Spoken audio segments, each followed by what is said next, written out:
যিসকল লোকৰ অকণমান কাম কৰিলে হঠাতে ভাগৰ লাগে আৰু যিবিলাকে ভয় ভয় ভাৱ অনুভৱ কৰি থাকে আৰু হৃদয়খন ধপধপাই থাকে, সেইসকল লোকৰ কাৰণে আজি এটা বন দৰৱ লৈ আহিছোঁ। নমস্কাৰ বন্ধুসকল, হয় আপোনালোকে নিশ্চয় গম পাইছে মই আজি আপোনালোকক কি এটা বন দৰৱ বিষয়ে জনাবলৈ আহিছোঁ। হয়, এনেবিলাক আজিকালি ৰোগ হোৱাটো প্ৰায় স্বাভাৱিক।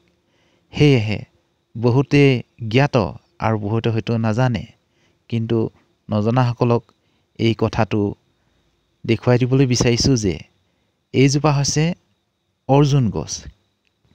এয়া চাওক, পাতবিলাক এনেকুৱা হৈছে। এয়া হৈছে অৰ্জুন গছ আৰু এই অৰ্জুন গছজোপা আপোনালোকে নিশ্চয় চিনি পায় আৰু এই অৰ্জুন গছৰ বিভিন্ন ধৰণৰ মহৌষধ বুলি ক'ব পাৰি, বিভিন্ন ধৰণৰ বেমাৰত ইয়াক ব্যৱহৃত হয়। আৰু এয়া হৈছে মই যিটো ক'ব বিচাৰিছোঁ সেয়া হৈছে হাৰ্টৰ প্ৰব্লেম বা হৃদৰোগত অসুবিধাত ভুগি থকাসকলে ইয়াৰ যি ছাল, এই ছালবিধ এনেকৈ উলিয়াই ল'ব লাগে আৰু এই ছালবিধ উলিয়াই লৈ ভালকৈ ইয়াক পৰিষ্কাৰ কৰি ধুই অকণমান তাৰপিছতে সৰু সৰুকৈ পিচকৈ কাটিব লাগে, সৰু সৰু টুকুৰাকৈ কাটিব লাগে। তাৰপিছত ইয়াক ৰ'দত শুকুৱাব লাগে। শুকুৱাই মেলি, শুকুৱাওঁতে আপোনালোকে প্ৰায় 7 দিনমান শুকুৱাব লাগে। তাৰপিছত ইয়াক আপোনালোকে চাহ যেনেকৈ খায় তেনেকৈ আপোনালোকে ইয়াক বইল কৰিব লাগে। বইল কৰিলে ইয়াৰ পৰা এবিধ ৰঙা ৰঙৰ ৰং ওলাব আৰু ৰং ওলোৱাৰ লগতে এইখিনি চাহৰ দৰে দেখিব। সেই চাহখিনি আপোনালোকে সদায় ৰাতিপুৱা গধূলি খাবলৈ, এগিলাচকৈ খাবলৈ আৰম্ভ কৰক।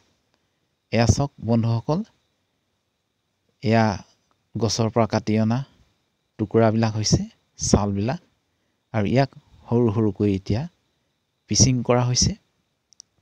পিচিং কৰি লৈ ইয়াক ৰ'দত শুকুৱাই দিয়া হ'ব। আৰু ইয়াৰ সৰু ডাঙৰ সকলোৱে খাব পাৰে। ইয়াৰ কোনো তেনেকৈ কথা নাই যে সৰুৱে খাব নোৱাৰিব বুলি, কিন্তু সৰুবিলাকে অৱশ্যে কম পৰিমাণে খাব লাগে। আৰু এয়া নিয়মীয়াকৈ আপোনাৰ জীৱনত লওক। কেৱল এয়াই নহয়, বিভিন্ন ধৰণৰ বেমাৰৰ পৰা আপোনালোকে হাত সাৰিব পাৰিব। আৰু যদি আপোনালোকে ইয়াৰ অধিককৈ জানিব বিচাৰে তেতিয়াহ'লে গুগলত চাৰ্চ কৰিব, বিভিন্ন ধৰণৰ বেমাৰৰ বিষয়ে ইয়াৰ উপকাৰিতা দিয়া আছে।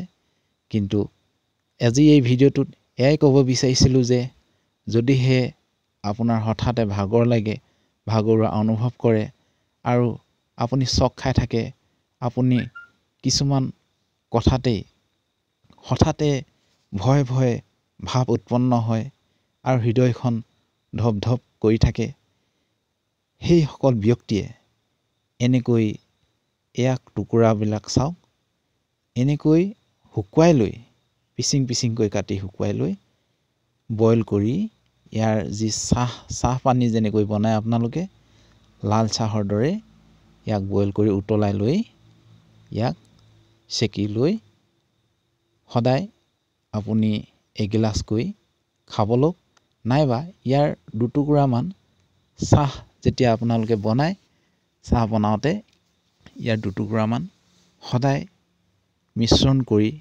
খাওক চাহৰ লগত। আৰু এয়া যদি আপুনি আপোনাৰ জীৱনত দৈনন্দিন ব্যৱহাৰ কৰে, আপোনাৰ নিশ্চয় সেই ভাগৰুৱা অনুভৱবিলাক দূৰ হ'ব।